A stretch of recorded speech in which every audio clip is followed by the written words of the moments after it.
Long day for all of us. Okay, so there's your panels. And you said you can use your finger just like a touchpad. Like a laptop nav pad, or you can use a traditional 4-way, 5-way nav, and then select. So does that touchpad area act as a select button? Yes, it does. Okay. Apparently not today. Okay. So this would be an example of perchance, this one could be a live RSS feed, or it could be static with links on it. And you said the panels are going to work as either, like home screens or Windows applications? Correct. Okay, Correct. so... Let me show you an example of a Windows application. Be the one that people are most familiar with, which is the Microsoft Mobile Today, or Microsoft Office Today. So again, Today is one of the panels. Exactly, that's one of the panels, and how we look at it is, everybody's got to work, but you can only do that 1/9 of the time. So you've got one panel devoted to different applications, but that doesn't mean that you can have other ones. It depends on how you want to make it your And it'll still Xperia do all X1. the same thing in terms of showing appointments, all the various plugins for... Exactly. Okay, and then panel button takes you back here.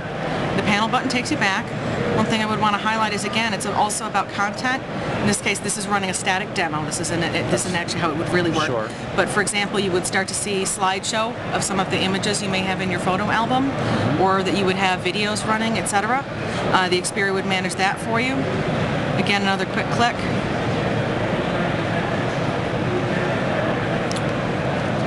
Pre-production firmware. It's okay. This is called pre-production firmware.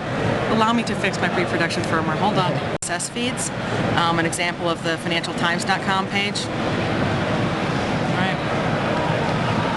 Lastly, one of the things I want to show you is, again, how you can actually customize this. You have your kind of panel setting button right here. Right. Click on it.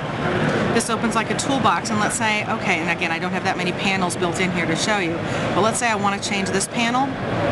Right, you go in to your library of panels, and that's another thing that we announced today, is that yes, we are working with developers and operators to kind of look at these different customized panels. So you would say, maybe I'm going to go for an FM radio panel there instead. Oh, I can't because I've already selected that one once. I apologize.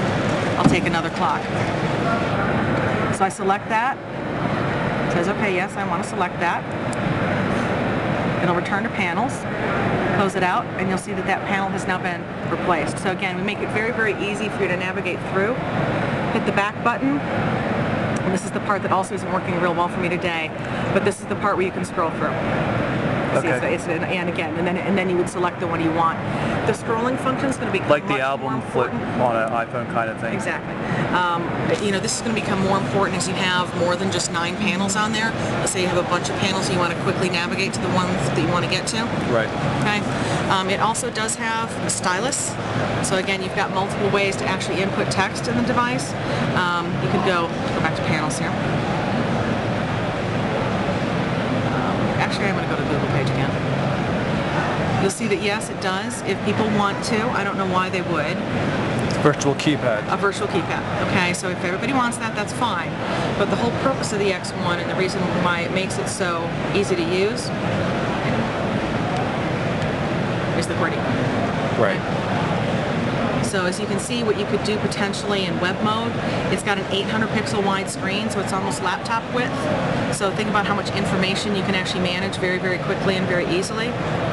And again, you can access the traditional windows. This is where the optical nav pad becomes key, what you can do with just a touch. So, one of the criticisms of Windows Mobile is that sometimes the text choices can get very, very small. It's very, very difficult to navigate. Again, with a quick scroll, you can get to the right one. And how about navigating within the browser with the touchpad? Does it work like a mouse, or does it just scroll?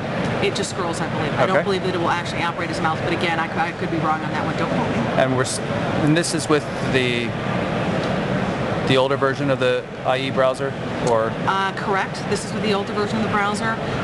Our target is to look in time run for the launch, new one. to run the new one. But again, I think launch timing is going to take a precedent. A little tight. Okay. But again, with this one, it's all about making it easier for the user to input text. You'll see that it's the keys are somewhat beveled. So when you're actually touching it, it has a very nice tactile feel to it. Right. It makes it easier, a little bit less error prone. But one of the things that really it's hard to depict on camera, one, it seems very flat. when it opens up, It does open up curved. in an arc type motion. This means when you're actually typing, you can actually see more of the screen and type with a more natural feel. So it is kind of the world's first arc slider. Also hard to appreciate, although in the silver you can get a better feeling for how much of the device is actual brushed metal and metallic accents, which gives it a very quality, solid feel to it. Okay, so here are the fishies. Wakey fishies. If I put my hand here, you can notice the fishies start moving towards my finger. If I do it over here, same thing. They'll start migrating towards my fingers. However, each of these fish means something. I have to take the stylus to actually show you kind of what they're trying to do here. All right, kid. This black one is actually the battery indicator. Meaning it's low? No, if he's red, he's low. If this fish turns red, that means my battery's running low. This guy right here, notice how he's orange right now? If I go to the sound, I turn off the sound, he goes gray. If I have a missed call, this fish will turn yellow. And so, I mean, again, we're looking at cool ways to make it creative. And so it's kind of a screensaver. This is one of the panels. And this is one of the panels, is the fish panel. So when I initially heard that the fish panel was mandatory, I didn't understand. Why would you make a fish panel? No, this is kind of your phone status indicator. Screen. Exactly. So that's the fish panel. It's gotten a lot of interest, and I actually think it's quite cool.